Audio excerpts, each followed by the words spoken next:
ចាជំរាបសួរពុកម៉ែបងប្អូនចាទាំងក្នុងប្រទេសនិងក្រៅប្រទេសចានេះគឺជាសកម្មភាពដែលបងអូនស្រីគាត់យកកូនតូចរបស់គាត់មកឲ្យនាងខ្ញុំជួយសង្គ្រោះចាគាត់ទៅតែយកចេញពីពេទ្យមកហើយក៏គាត់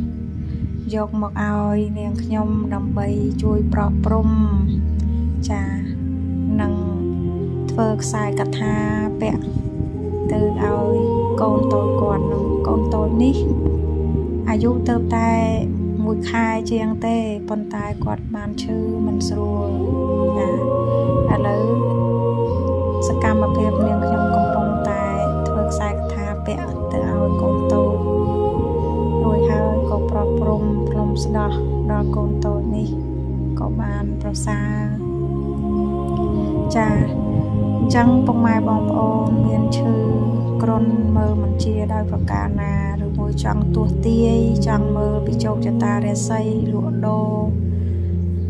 បញ្ហាប្តីប្រពន្ធគ្រប់យ៉ាងទាំងអស់ពុកម៉ែបងប្អូនអាចមកជួបនឹងនាងខ្ញុំបានចាហ្នឹងហើយនាងខ្ញុំអាចទទួលចាប់មើល